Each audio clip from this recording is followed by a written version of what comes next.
क्योंकि जो व्यक्ति अपने हाथ से सेवा करेगा उसी को फल प्राप्त होगा, किसी दूसरे के करने से फल नहीं प्राप्त हो सकता। तो स्वयं सेवा करनी पड़ती है, स्वयं भजन भी स्वयं करना पड़ता है। कई लोग को लगता है कि जैसे पति पत्नी हो तो कहते हैं कि पति पत्नी का हर चीज़ में आधा आधा बंटवारा होता है, तो भजन में भी बंटवारा होता है, ऐसा सोच लेते हैं। जैसे कोई मैया, कोई पत्नी भजन कर रही है तो पति क्या बोलेगा, बोले हमको करने की जरूरत नहीं, यही कर लेती है बस, हमको तो उसी में पार हो जाएंगे। तो ऐसा संभव है नहीं। क्यों? क्योंकि जो व्यक्ति इस दुनिया में भजन करता कल्याण उसी का होता है। अपना भजन करने से स्वयं का कल्याण खुद ही होगा। जैसे अपना भोजन करने से स्वयं का पेट भरता है, वैसे भजन करने से भी स्वयं का कल्याण होता है।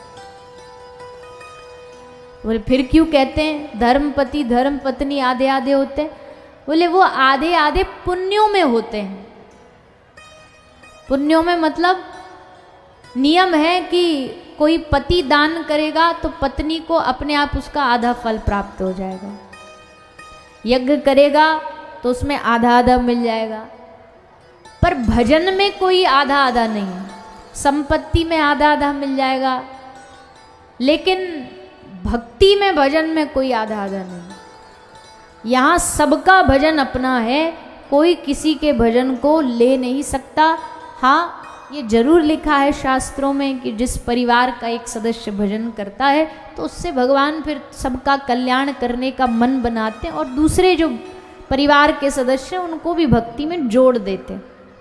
पर ये अभिमान कि नहीं सिर्फ वो करने से हमें प्राप्त हो जाएगा, ऐसा नहीं हो सकता। अपनी सेवा खुद करो, अपना भजन स्वयं करो, अपना भगवान का नाम का सुमिरन खुद करो। तो यशोदा मैया लाला के लिए रोज सुबह उठ करके माखन निकालती।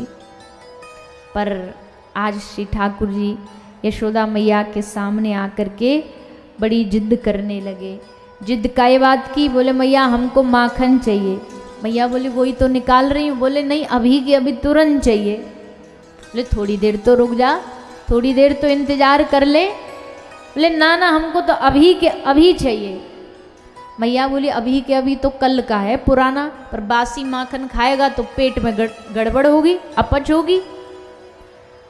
पर ठाकुर जी कहाँ मानने वाले, मन में ठान लिया कि मैया हमको तो अभी चाहिए, अभी चाहिए। यशोदा मैया ने जैसे तैसे इनको लाड़ लड़ा करके दो चार इधर उधर की कहानी सुना करके मन भटकाया, ताकि ये थोड़ा सा भूल जाए माखन की बात को। भूल भी गए ठाकुर जी जब मैया ने दूसरी बातें करी लाला के सामने। लाला तेरो ब्याह कर दूंगी, लाला तेरे यहाँ बहू लाऊंगी। ठाकुर जी बड़े खुश हो गए बहू के नाम से। अच्छा मैया ब्याह करवाई, कब करवाएगी? मैया बोली करवाऊंगी, अभी थोड़ो ने एक बड़ो है जा। लाला बोले ना ना मैया, जब तक बड़ो होंगो जब तक तो कितनी अच्छी अच्छी छोरी हाथ से निकल जाएंगी, मतलब कितने अच्छे रिश्ते निकल जाएंगे, अभी के अभी ब्याह करवा। मैया बोली या जिद्द ते तो माखन की जिद्दी बढ़िया ही, अब या को ब्याह भी कहाँ करवाऊँ, ब्रह्म मुहूर्त को समय कहाँ से याकू बहू लाऊं। तो मैया ने जैसे तैसे फिर कई और बात में अटकाए। बात चली रही थी कि अचानक से मैया को याद आई। मैया पात्र में दूध गर्म होने के लिए चूल्हे पर रख कर के आई थी, भूल गई थी। बात में एकदम से याद आई, अरे दूध तो कब को निकर के बाहर फैल गए होगो। सुबह बचाने के लिए मैया भागी तो कन्हैया को उठा के गोदी में से नीचे बिठा करके चली गई।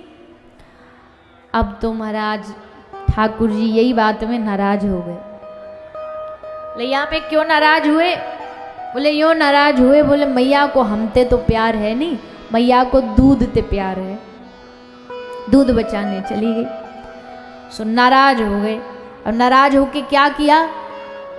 ले अपनी फेंट में ते बांसुरी निकाली और बांसुरी निकाल के जितने भी वहाँ पे दही के, माखन के, दूध के मटके टंगे सब ठाकुर जी ने अपनी बांसुरी ते फोड़ दिए, सब तोड़ दिए। माखन दूध दही सब बहने लगा। मैया यशोदा के कान में कुछ आवाज गई कि कुछ चटर पटर कुछ हो रही है, मतलब कुछ मामला चल रहा है। सो मैया दबे पांव धीरे धीरे धीरे लाला के पास, लाला के समीप छुप छुप करके आ रही है, क्योंकि पता लग गया तो फिर पकड़ में आने वाला नहीं, भाग जाएगा। तो दबे पांव धीरे धीरे धीरे मैया आगे बढ़ती जा रही है कन्हैया की ओर। पर जैसे मैया नजदीक आई तो समझ गए ठाकुर जी कि पीछे कोई है, और जैसे पीछे मुड़ के देखो, अरे ये तो मैया। सोई ठाकुर जी उठ के भागे, और जैसे भागे